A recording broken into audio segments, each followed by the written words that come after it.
연말연시 행복하게 보내셨습니까? TV닥터 인사이드 오늘은 신년을 맞아서 조금 특별한 순서를 마련했습니다. 새해 소망으로 건강을 꼽으시는 분들이 굉장히 많으신데요. 우리나라에는 여러분들의 건강을 지켜드리기 위한 두 가지 의학이 존재합니다. 현대의학과 한의학이 있지요. 이 두 가지 의학은 어떻게 다르고 어떻게 쓰면 좋을까요? 오늘 알아보겠습니다.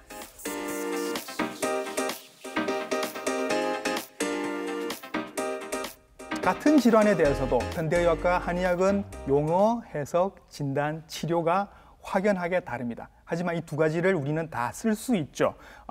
이 두 가지를 다 쓰기 위해서 미리 알아두면 좋을 만한 기본 상식과 지식들을 오늘 알아보도록 하겠습니다. 두 분야를 대표할 만한 전문의 두 분을 모시고 오늘 알아볼 텐데요. 화면으로 먼저 이 두 분 인사드리겠습니다.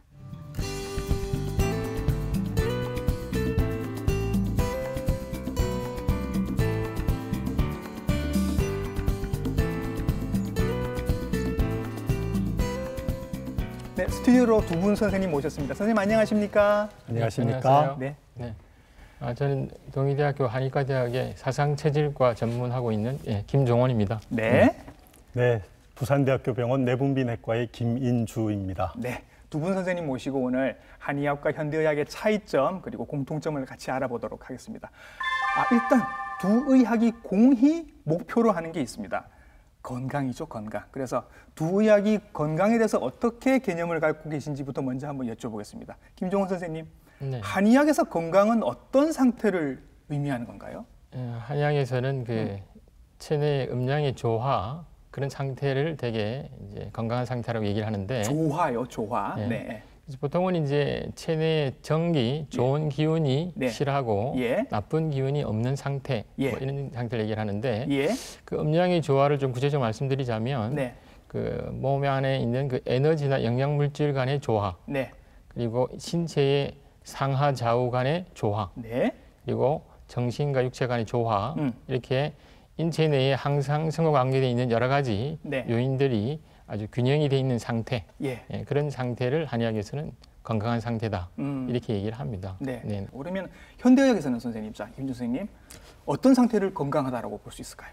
네, 이제 좁은 의미로 생각을 해보자면 내가 항상성을 잘 유지를 해서 질병이 없어야 하고 또 생활에 활력이 넘칠 수 있는 뭐 그런 상태를 이야기를 하는 것이겠고요. 조금 넓게 본다면 이런 신체적인, 더 나아가서 정신적인, 또 더 크게는 사회적으로도 우리가 행복을 유지할 수 있는 웰빙을 유지하는 그런 상황을 건강이라고 할 수 있고요.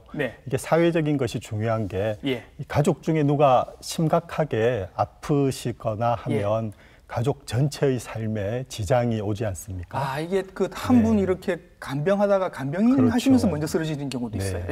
그래서 나 자신의 문제일 뿐만 아니라 전체 사회적인 국가적인 문제로서 건강을 들여다볼 필요가 있습니다. 그러니까 신체, 정신, 나가서 사회적으로도 다 건강해야 건강하다라고 볼 수 있다라고 말씀해 주셨습니다.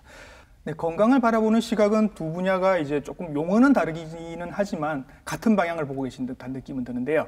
이제부터 조금씩 차이가 드러나기 시작합니다. 자, 한의학에서는 선생님, 오장육부라는 표현을 씁니다. 이건 현대의학에는 없는 표현이거든요. 이게 어디를 얘기를 하는 건가요? 인체의 내부 장기를 통틀어서 오장육부라고 얘기를 하는데 오장은 이제 간장, 심장, 비장, 폐장, 신장 이렇게 5가지를 얘기를 하고 육부는 이제 담, 소장, 위, 대장, 방광, 삼초 이렇게 6가지를 되게 육부라고 얘기를 합니다. 이렇게 장과 부를 나누는 이유가 있겠죠? 각각 이제 기능이 차이가 있는데요. 육부는 이제 음식물을 이제 소화해서 영양물질을 만들고 내포물을 배설시켜가지고 인체에 영양물질 같은 것들을 만들게 되는데 그런 영양물질들을 이제 오장에다가 저장을 하게 됩니다. 저장하는 데가 오장이군요. 저장을 해놨다가 필요할 때 그것을 조금씩 쓴다. 이렇게 보통 얘기를 합니다. 그렇게 해서 장과 부를 나누게 되는데 김인주 선생님, 현대의학에는 오장육부라는 개념은 없습니다. 그렇죠? 그렇죠. 그리고 이제 자세히 보시면 이게 현대의학에서 이야기하는 것은 정확한 위치에 있는 그 구조물을 보통 장기라고 표현을 하고요. 거기 딱 있는 거 그거. 그렇죠. 그다음에 이제 담당하고 있는 기능이 이제 현대에 이르기까지 계속 과학이 발전하면서 기능은 그 장기에 덧붙여져서 그 개념이 확대가 되고 있다 하는 건데요. 아리스토텔레스가 또 의학에 혁혁하게 공헌을 그분이 의학도 하셨습니까? 그렇죠. 이제 아리스토텔레스는 세 가지 체계로 사람을 이렇게 구성을 한다고 설명을 했는데 일단 영양 공급이라든지 우리 성장을 주도하는 이런 어떤 자연의 기운이 있고요. 그다음에 뭔가 외부로부터 들어오는 생명의 에너지, 우주의 에너지라고도 할 수 있는 이런 어떤 생명의 그런 측면이 있고 생명의 기운이라는 측면이 있고 그다음에 이제 눈에 보이지 않으나 우리의 이 지각 감각을 담당하고 있는 그런 어떤 동물적인 그런 기운의 세 가지 체계의 조화 속에서 우리가 건강을 유지한다 했는데 이게 1500년도 후반까지는 이를테면 우리가 음식으로 먹어서 간에서 영양분을 만들어서 혈액으로 내보낸다. 여기까지가 자연의 기운이고요. 그다음에 이제 숨으로 들이킨 이 생명의 에너지가 심장에서 어떤 특수한 장치를 통해서 동맥으로 전달이 되는 그런 생명의 기운이 있다고 봤고요. 그다음에 이게 생명의 기운이 동맥을 통해서 전신으로 퍼져서 우리 지각이라든지 뭐 지성, 감각을 담당하게 되는 그런 이제 체계로 설명을 쭉 했더랬거든요. 이게 이제 르네상스를 지나면서 점점 인체 해부를 하게 되고 그러다 보니 보다 더 구체적이고 정확한 장기를 발견하게 됐다. 이렇게 이해를 하시면 되겠고요. 부의학에 대한 오해는 사실은 용어에서 시작이 됩니다. 어떤가 하면 예를 들어서 이런 것도 있습니다. 간에 관한 게 있는데요. 간을 부의학에서 어떻게 다르게 보는지 한번 보여드리겠습니다. 자, 김인준 선생님. 현대에서 생각하는 간은 어떤 장기인가요? 일단 뭐 제일 대표적인 게 해독 작용이 있겠고요. 해독.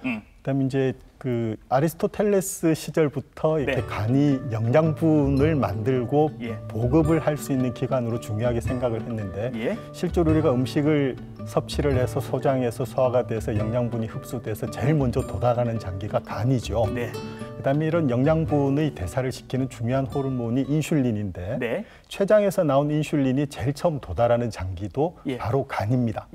자, 그러면 우리 몸 전체에서 사용하는 인슐린 중에서 간에서 사용되는 인슐린의 양이 얼마나 될까요? 많겠죠. 그렇죠. 50에서 80% 정도가 간을 처음 지나면서 여기서 대사가 되고 정리를 해준다는 거거든요. 그러니까 이런 영양분의 그래서 에너지 대사에 있어서 굉장히 중요한 작용을 하고 있는 것이 간이다. 그다음에는 이제 호르몬을 만들어내는 그런 작용도 하고 있어요. 우리가 성장 호르몬, 이렇게 커서 성장하는 데 필요한 호르몬인데 호르몬 자체의 작용도 있지만 간에서 성장인자를 만들어서 성장 호르몬의 작용을 나타낸다. 호르몬도 만든다. 그렇죠.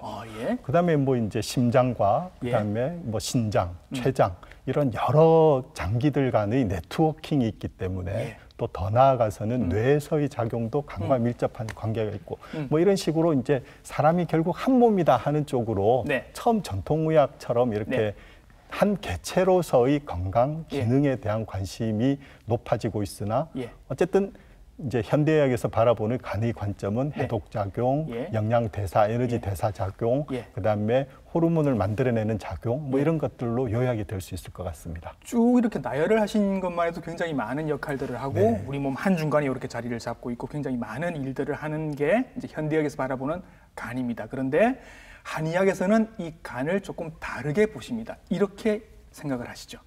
또 이제 여러 가지 그 간의 기능들이 있는데 첫 번째는 한방에서는 그 간이 혈을 저장한다. 혈을 저장한다. 그래서 이제 혈이 이제 간장이 들어와서 이제 저장이 돼 있다가 다시 나갔다가 이렇게 하는 그 기능이 있다고 하는 게 있고 또 한 가지는 이제 간이 인체의 전체적인 그 기순환하고 관련이 돼 있다 이렇게 얘기를 하는데 한방에서는 그걸 되게 이제 뭐 소설 작용이다.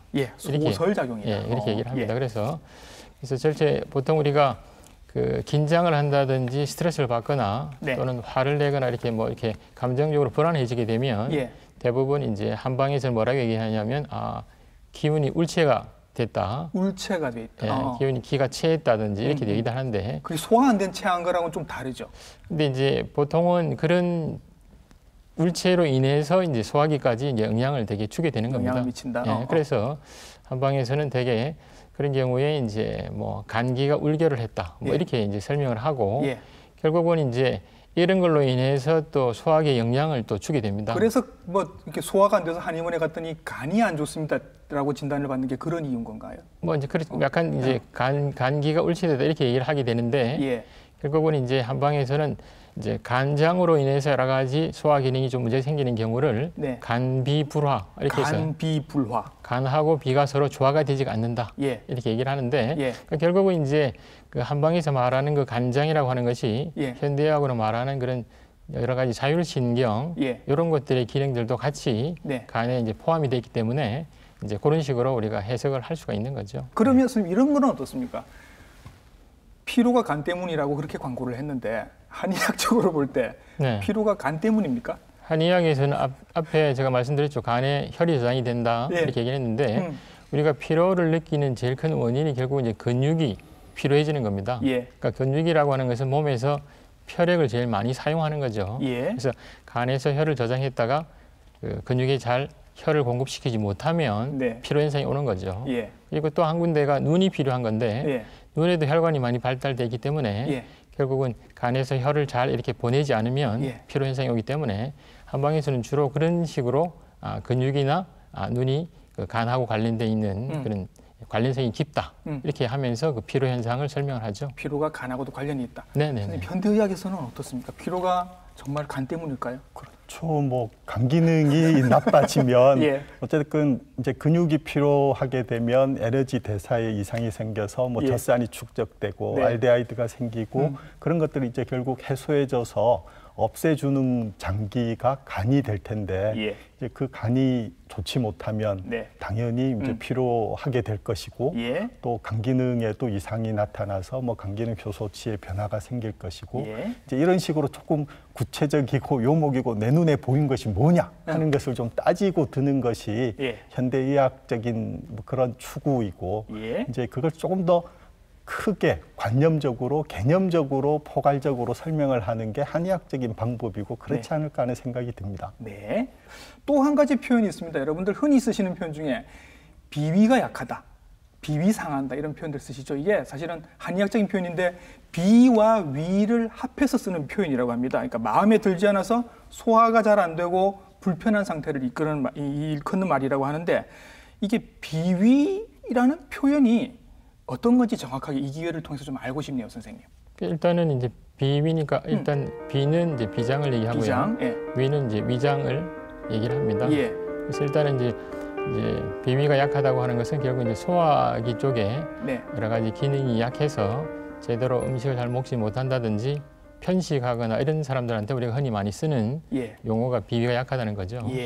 그런데 이제 한의학에서 말하는 그 비라고 하는 것이 현대의학에서 말하는 우리가 이제 그 비장이 있죠. 비장이 있는데 그 이름은 이제 사실은 이제 같은데 사실은 이제 한의학에서 말하는 그 비장과 조금 이제 기능이 조금 차이가 나게 되는데 보통 한방에서는 그 비장 기능의 제일 첫 번째가 음식물을 이제 소화 흡수한다든지 영양물질을 만들어서 저장하고 이런 기능들이 있는데 그리고 아울러서 또 이제 혈액을 만든다든지 또는 이제 혈액이 혈관 밖으로 이렇게 나가지 않도록 출혈되지 않도록 조절하는 기능을 다 가지고 있다.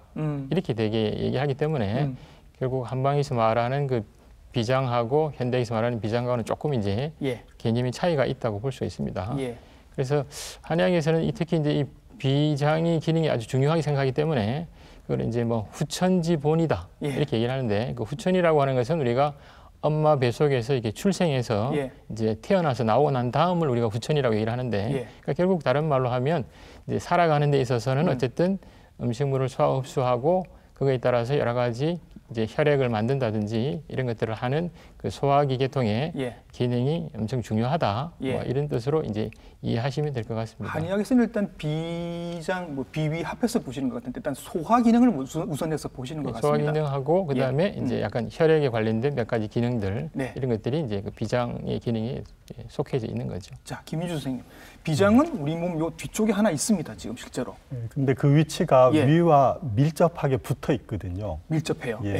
그래서 아마 이제 김종호 교수님 설명을 들으면서 드는 생각은 이렇게 한데 붙어 있다 보니까 그 뭔가 각 장기별 구체적인 기능을 정확하게 파악하지 못했을 때 이 소화기계의 작용을 조금 더 강조하는 그런 묶어서 개념을 해석하는 갖게 된 것 아닌가 하는 그런 생각이 들고요. 이제 엄밀하게 이제 현대의학의 관점에서는 비장은 앞서 말씀하신 조혈 기능, 특히 태생기 때 중요하고요. 그다음에 이제 어른이 되어서는 낡은 적혈구를 없애서 새로운 적혈구들이 이렇게 공급될 수 있는. 그다음에 아주 혈관이 풍부한 곳이기 때문에 꽤 많은 양의 혈액이 저장될 수 있는 그런 장소의 의미가 있겠고.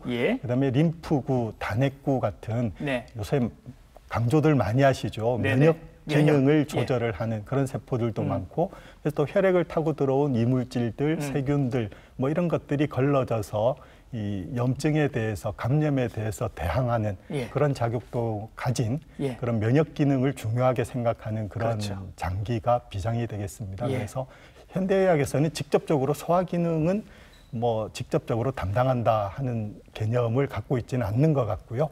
아마 돌아서 이 혈액순환이라든지 면역 기능을 통해서는 충분히 또 서로 연결될 수 있는 그런 작용은 이야기할 수 있겠다. 뭐 그 정도 의견을 드릴 수 있겠습니다.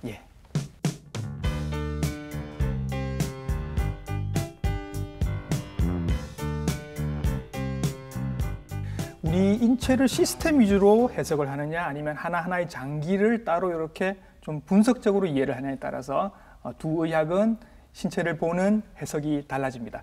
해석이 달라지면 당연히 그에 따른 치료도 달라지게 될 텐데요. 이걸 한번 이제 알아보도록 하겠습니다.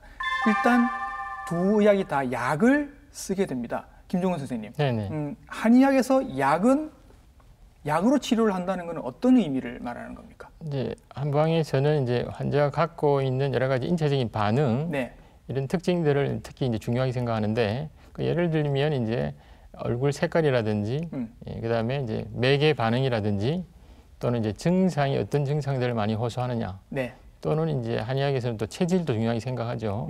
이제 그런 것들이 다양한 인체의 특징이나 반응들을 위주로 해서 치료하게 되는데, 그렇게 하다 보니까 예를 들면 이제 같은 질병의 병명을 혹시 갖고 있다 하더라도 실제로 그 환자가 나타나는 여러 가지 앞에 말씀드린 그런 인체의 반응에 따라서 결국은 치료 방법이 좀 달라지게 되는 것이 한의학의 어떻게 보면 특징이라고 볼 수 있겠습니다. 뭐 검사를 많이 하시지 않으니까 그럼 검사보다는 증상이 더 중요하다라는 말씀이신가요? 결국 그렇죠. 인체가 어떤 이제 증상이라든지 또는 매개 반응이라든지 얼굴 색깔이라든지 체질이나 이런 특징에 따라서 똑같이 예를 들면 머리가 아프다 하더라도 그 두통에 대해 치료하는 처방이나 침법이나 이런 것들이 다 달라지게 된다는 것이 어쨌든 한의학의 어쨌든 뭐 특징이라고 볼 수 있겠습니다. 그렇습니다. 그러면 현대의학에서는 약이 어떤 의미가 있을까요, 선생님?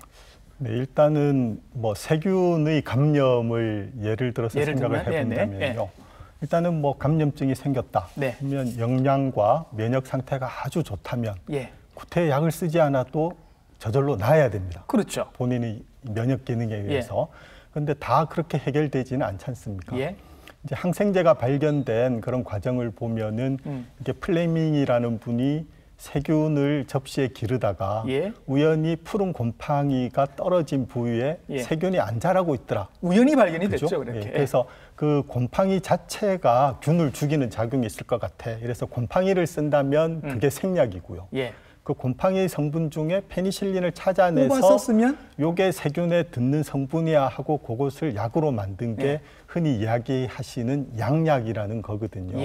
그러니까 일단 실험실의 조건에서라고 한다면 모든 균에, 그러니까 그 균에 페니실린이라는 것은 누구나 할 것 없이 들어야 되는 거죠. 그런데 사실 이제 인체 적용을 해봤을 때는 페니실린을 쓸 수 없는 그런 특이 체질도 있을 수가 있는 거고, 또 개인의 상황에 따라서 어떤 분들은 페니실린으로 세균이 죽었는데 어떤 분들은 또 제대로 죽지 않아서 곤란한 경우를 겪을 수도 있고, 이게 아까 말씀하시는 그런 어떤 사람의 개인 차이일 수 있을 거거든요.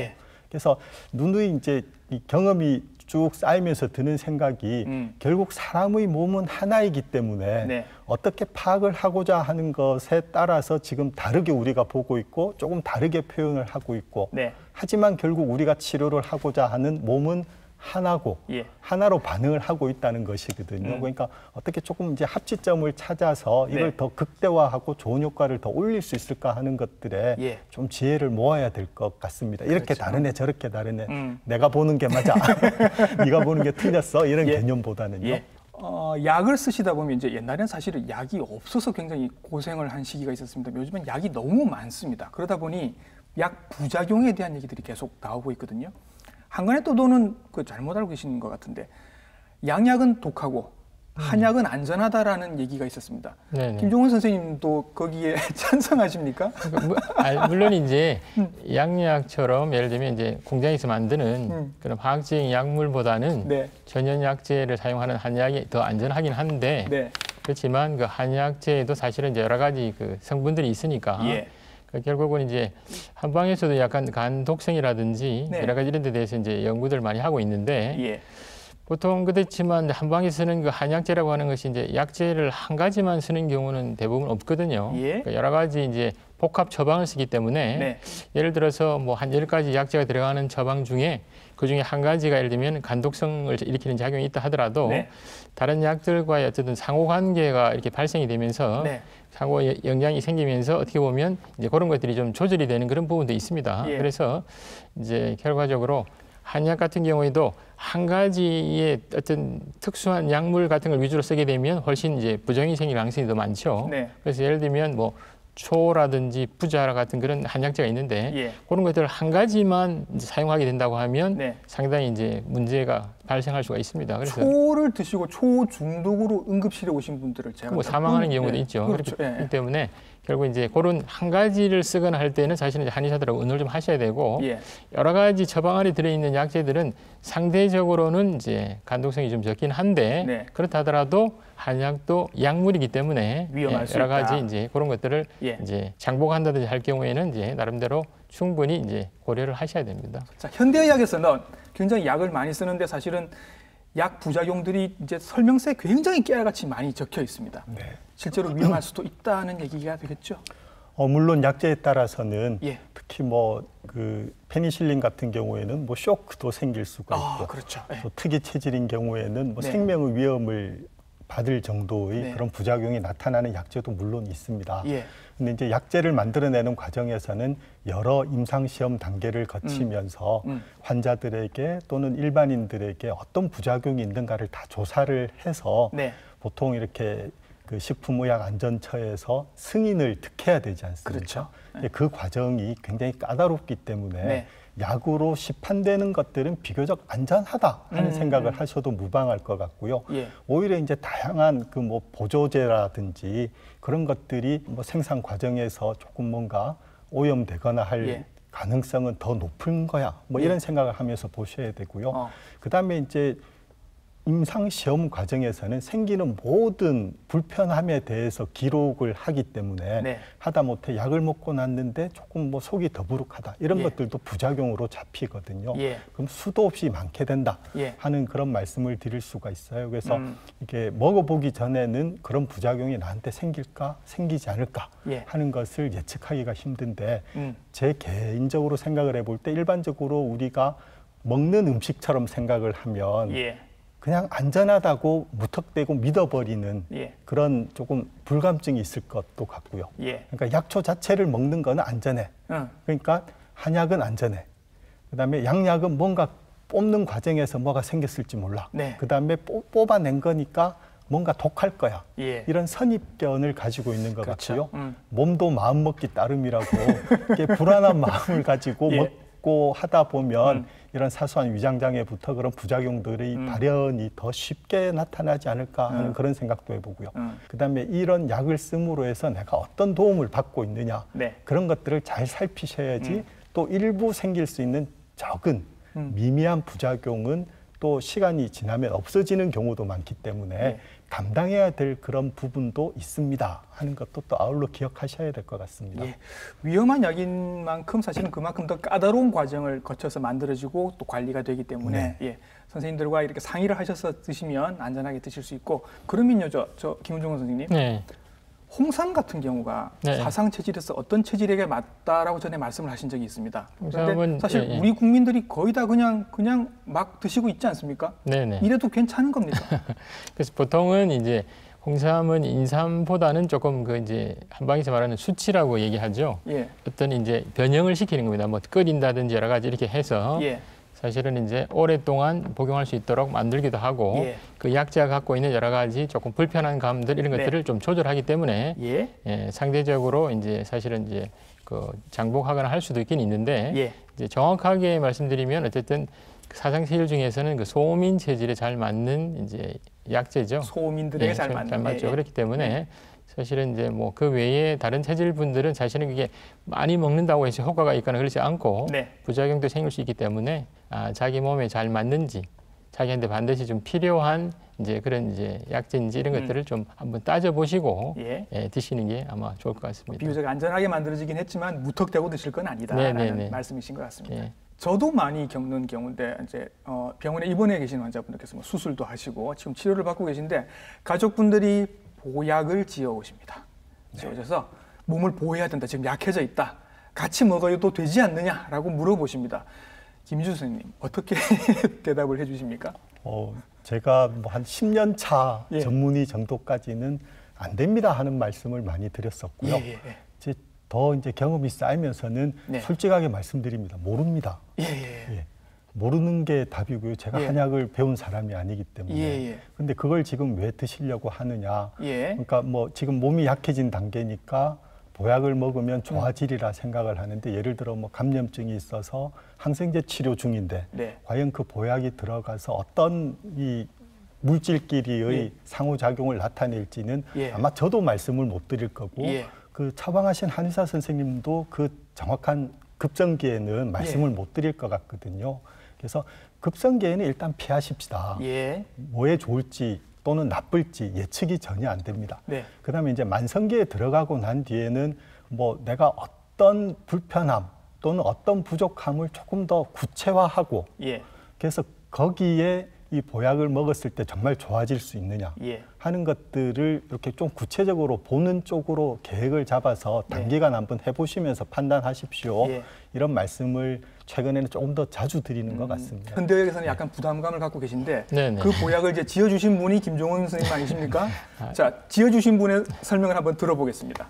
그러니까 보통 이제 한약하고 양약을 같이 이제 쓰게 되는 이제 그런 경우들이 있는데 이제 보통은 이제 한약하고 양약이 갖고 있는 작용이라든지 특성에 따라 좀 달라질 수도 있고요. 또 이제 어쨌든 질병에 따라서도 좀 달라집니다. 그래서 이제 뭐 예를 들면 뭐 이제 2003년도인가 뭐 사스라고 하는 그런 이제 전염병이 또 하여튼 돌았었죠. 그래서 이제 홍콩이나 대만 이런 데에서는 그냥 양약만 치료를 한 겁니다.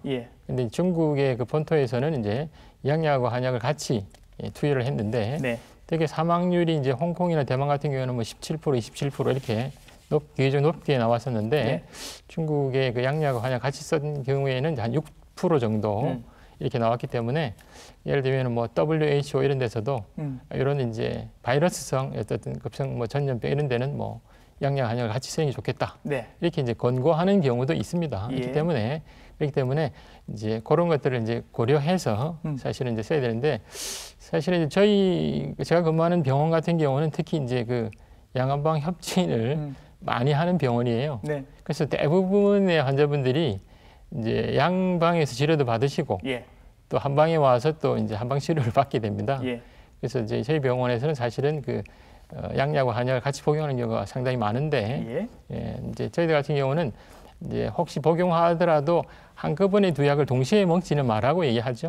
보통 그래서 한 뭐 30분이나 한 정도 시간을 띄워서 복용하라고 하는 건데 이제 어쨌든 그 필요에 따라서 같이 썼을 때 효과가 있는 그런 경우라면 이제 현대하고 어쨌든 한의학이 같이 연구를 해서 같이 쓸 수 있을 땐 같이 쓰고 또 같이 썼을 때 문제가 되는 점들은 또 같이 또 연구를 해서 조금 이제 조절할 필요가 있다고 선생님이 계신 병원에는 이제 현대의학을 하신 분이랑 한의사 선생님이랑 같이 계시니까 같이 서로 있죠. 상의를 해서 이렇게 하실 수 있겠지만 이제 다르게 떨어져서 계신 분들 같은 경우는 조금 문제가 될 수도 있겠네요. 네, 그래서 이제 중국이라든지 일본이나 이런 쪽하고도 여러 가지 그런 정보 같은 것들을 서로 주고받는데 특히 일본 같은 경우는 이제 대개 의사분들이 한약을 쓰시는 거예요. 네. 그렇기 때문에 실질적으로 이제 그 한국의 그 의사분들보다는 그 한약을 거기는 시스템이 다르니까요. 네, 한약을 많이 이제 쓰는 네. 거죠. 쓰는 거기 때문에 결국은 이제 양약하고 한약을 같이 쓰는 경우도 사실은 중국이나 일본 같은 경우 보면 이제 많이 있기 때문에 네. 여러 가지 그런 것들을 서로 이제 좀 같이 의논해서 쓸 수 있을 때는 같이 좀 쓰고 또 만약에 또 그렇지 않는 부분이 있다면 또 이제 같이 이제 의논해서 이제 그 얘기를 할 필요가 있는 거겠죠. 예. 자, 긴 시간 동안 좋은 말씀 많이 해주셨는데 올해 이제 신년 초입니다. 올해 한 해 건강하기 위해서 요거 하나 한번 지켜보세요.